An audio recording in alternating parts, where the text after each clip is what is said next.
Hi guys, you're welcome to Reviews and Recaps. Let's get into this episode. So the episode started with the scene with the men. They were having deliberation. Nephew Tommy, as usual, had a few curveballs. He was telling everyone that two new singles would be crashing the party. And one of the good things I feel like Nephew Tommy said, which I wanted to share with you guys today, was he said to Wiley that he would be introducing and setting Wiley up on a date with a younger woman. For those who have watched the season so far, you'll notice that a lot of the ladies are older than Wiley, and a lot of them feel that Wiley is too young for them. Nephew Tommy specifically said that the ladies are saying that his youth is giving them reason to pause. So for that reason, he's going to set Wiley up with the lady of his age. I was like, finally. I personally think Ready to Love needs to do a little bit better with the casting.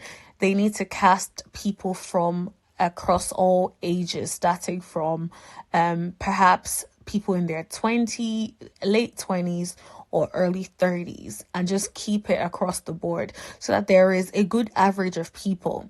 You don't want to have everyone who is in their 40s or 50s and then have one guy who is in his early 30s, because naturally it is highly unlikely that the others might gravitate towards him unless they're interested in younger men.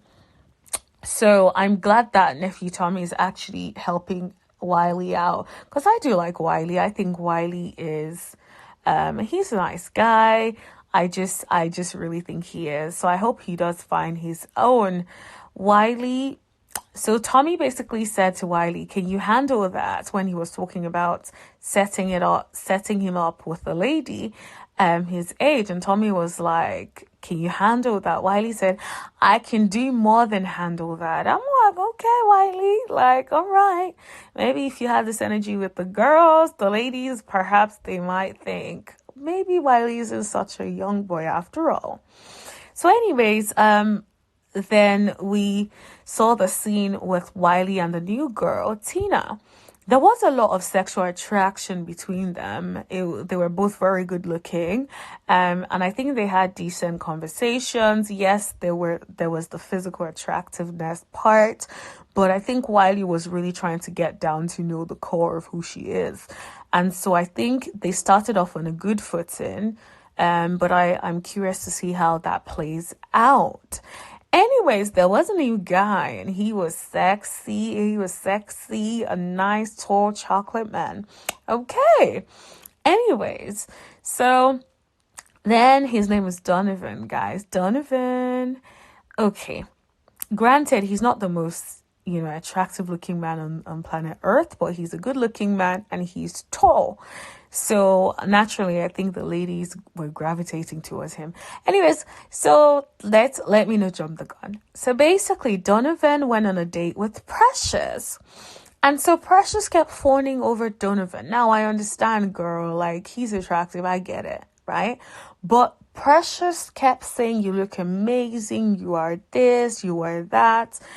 She was doing the most. Like, girl, I know the pickings are slim, but like, she was having too much excitement. I was like, sis, I know they ain't that slim.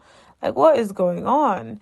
And throughout the day, she kept talking about sex, which was so uncomfortable to watch.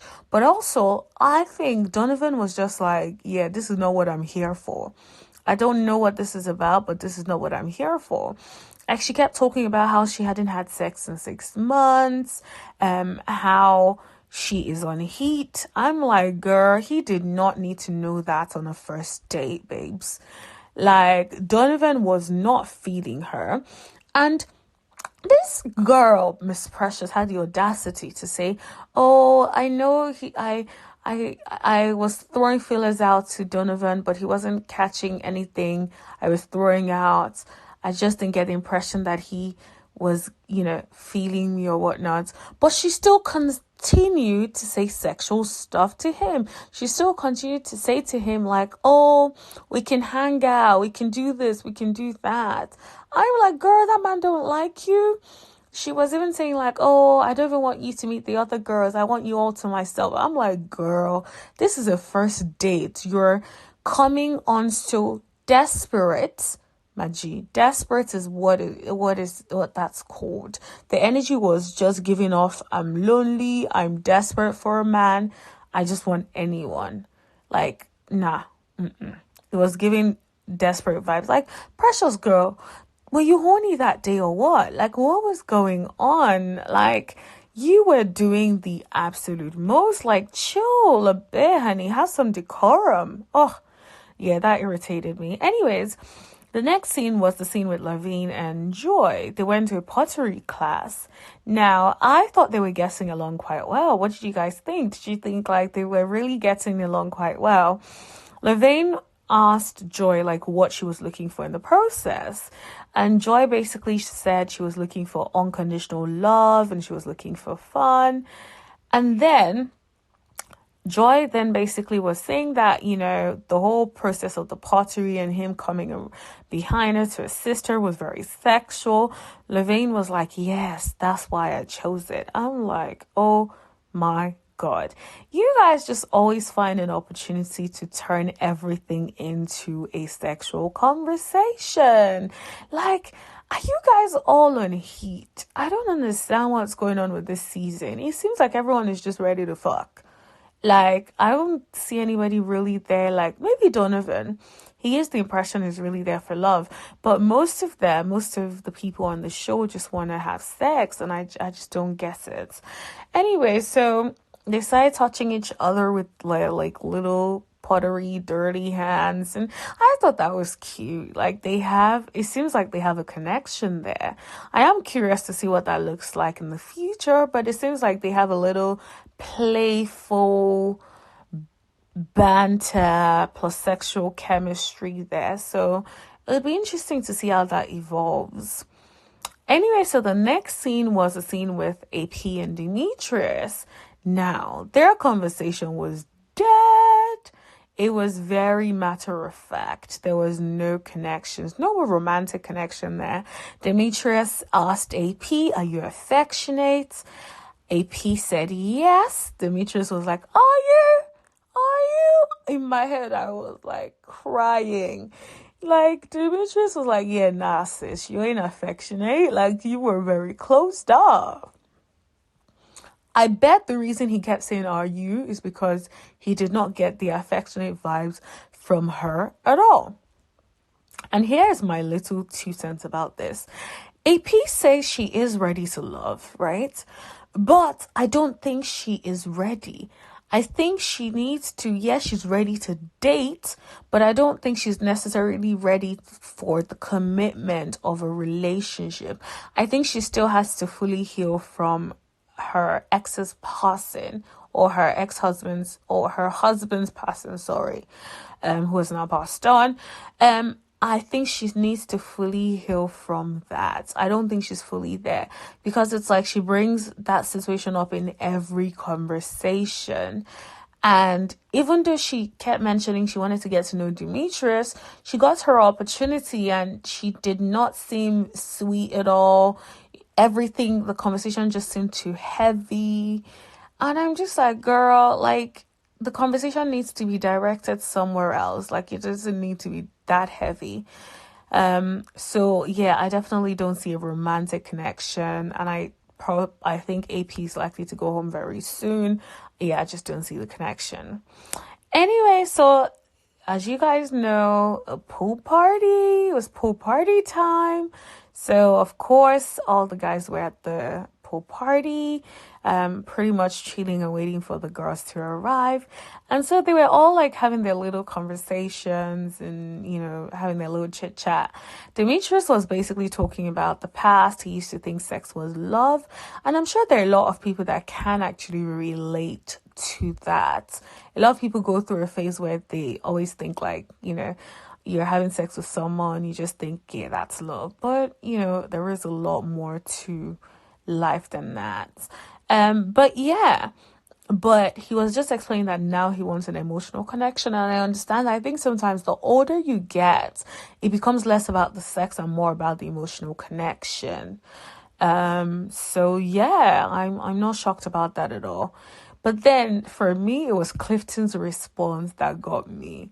Like, how's Clifton finna say, is today Sunday? Like, oh my God, I can't. Clifton is a joke star. He is funny. He really is. But yeah, so I was like, all right, Clifton, like, okay, I hear you. Then the guys were waiting for the ladies. Anyways, the ladies walked in and they looked good, honey. They were coming in hot, hot. Like, I think Carmen's ass was out. Like, I saw ass cheeks. Boom, boom. I was like, all right, guys. Like, you guys really came to show out. Like, do you know what? I feel like the cameraman, like, sort of zoomed in and focused a little bit on that booty, the ass cheeks, because it was just like boom, boom. I'm like, all right then. Okay. So at the pool party, everyone was socializing. In the corner, you would see Dakia and Donovan. And Dakia was like, who is this sexy man? Well, she said that in her confessionals, of course. She didn't say that to his face. I actually really liked how Dakia handled herself. Now, if you guys have listened to the previous episodes, you would know that I personally think that Dakia can be very, very sexual on dates. Now, she was not very sexual at all with Mr. Donovan. It was very like just calm, easygoing conversation. I was like, okay, all right, Dakia, I like this. And yeah, I was like, okay, Dakia, I love this energy. Like, can we keep this when you eventually go on a one-on-one date with Donovan, if you do get the opportunity to? Because I think there could be something there, a little connection brewing.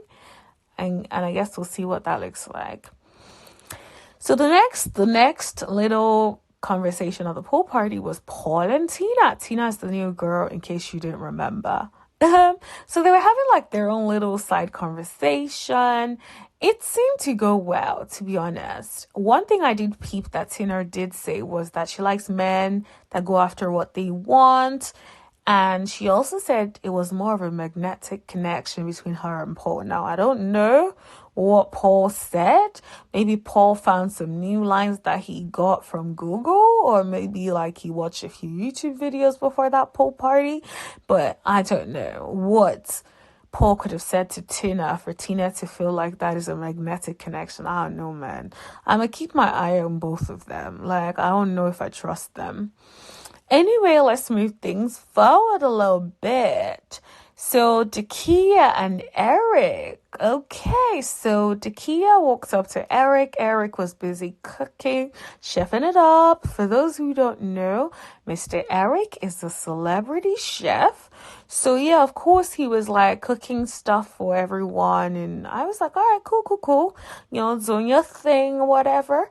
Anyway, so Dakia walked in, to keep Eric company and speak to him a little bit. I sort of like how Dakia does her rounds. She doesn't just stay with one person. She sort of speaks to other people. And then to the one who she really wants to speak to, who we all know is Mr. Eric. Anyway, so Eric and Dakia started talking. Dakia was telling Eric that, if we're going to continue and possibly get into a relationship, Mr. Eric said, possibly? Because I'm going to get into a relationship with you. I was like, okay, Mr. Eric. I like a man who knows what he wants and who is not afraid to speak up. But I thought that was like a little cute banter. It seems that they definitely have a connection, but we'll have to see what happens and how it plays out. Miss Carmen Ash Cheeks came into the kitchen to try and disrupt the conversation. She just walked in and started putting her hands around Mr. Eric while he was cooking and on his shoulder. I just thought that was a bit rude. She came from nowhere. She wasn't even respectful to his Dakia. I just thought it was very tactless in the way she handled it. at some point, Dakia was just like, oh, I'm going to head out, Eric. You know where to find me. And I thought that was very smart. She didn't engage with the shenanigans. She didn't be like, Carmen, what are you doing? I'm talking to Eric. Nah, she didn't do all that. Instead, she was just like, well, I'm going to head out. Eric, you know where to find me. And yeah, and that was that. I was like, all right, cool. That is absolutely fine. Then Carmen, kept talking to Eric after the Kia left. And Carmen was like, who's your number one? I'm like, huh? How you finna, girl, you are like 5 minutes into the process. How you finna come in and ask this man who is his number one? Eric is a politician, in my opinion. Eric did not say that she was the number one. Neither did he say that Dakia was number one. All he said was, your mouth says you. Whatever that means is what that means.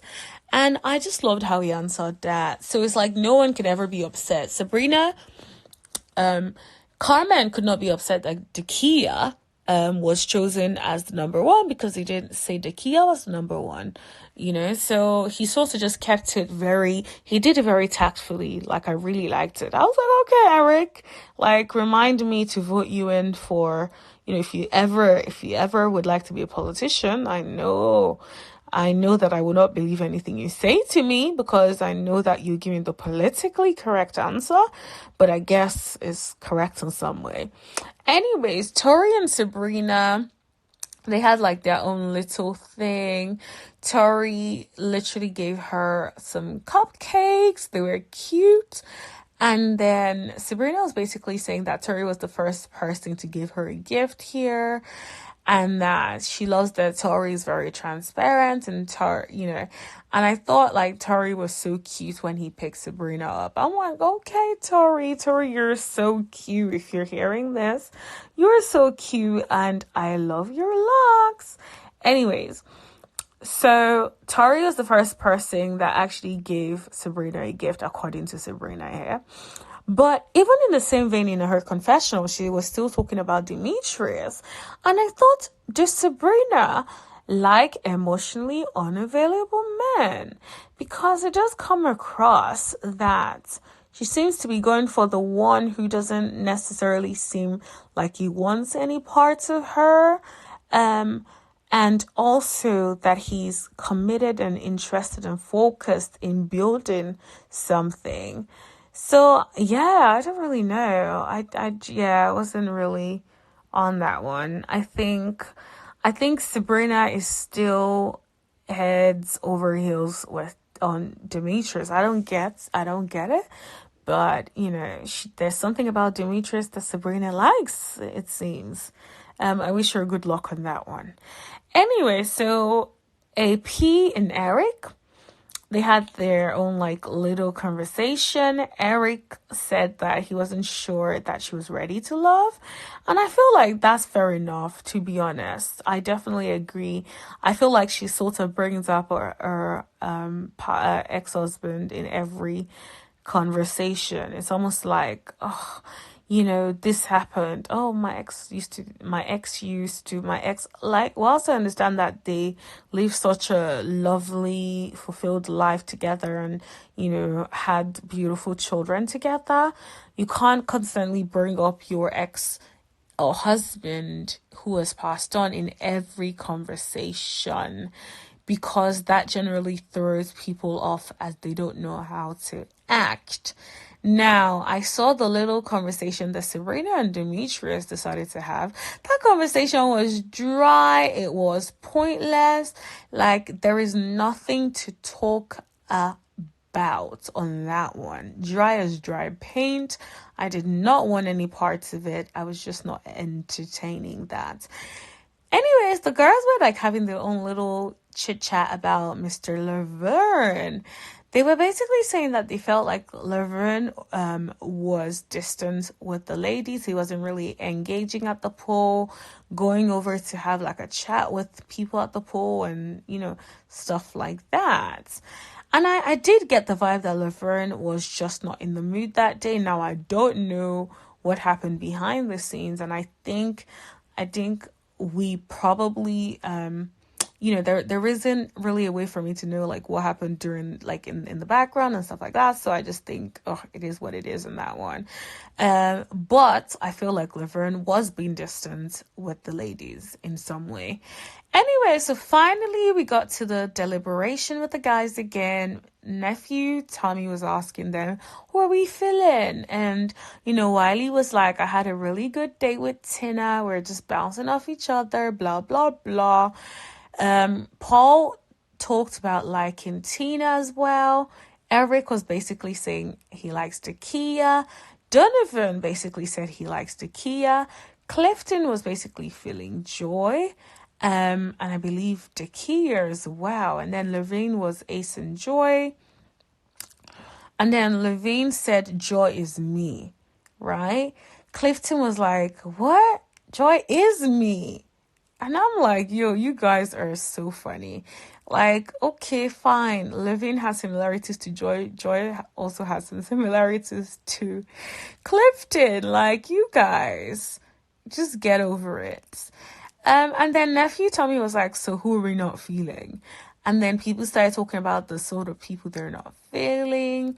And yeah, Donovan said Precious. I believe a lot of people said Precious and some others mentioned AP. I am curious to see who goes. I feel like Precious definitely overdid it in the way that she was handling a lot of things. I feel like this episode is picking up, it's getting a lot better. I feel like I am loving some of the individuals on the season. I think last season I didn't really like anybody on the cast as such. Like I liked the occasional people here and there, but I feel like I didn't really like a couple together. Even at this stage, I'm not massively invested in any couples at this stage, but I do love a lot of the people as individuals. I love Ace. I know Donovan is new, but I love him already. I love Mr. Eric. I love Dakia. And so far, I actually like these people, and I like Joy a lot. And I think Joy is getting along very well with Clifton and Laverne. So it would be interesting to see, who Joy ends up with in the first place. I'm very, very curious about that. Anyways, thank you so much for watching. Make sure you give this video a thumbs up. Make sure you subscribe and tap that bell for notifications so you know every single time that I post. If you want to see me record a review and a recap of any TV show, please leave it in the comment section below and I will do that for you. Thank you so much, my lovelies. Take care. Bye.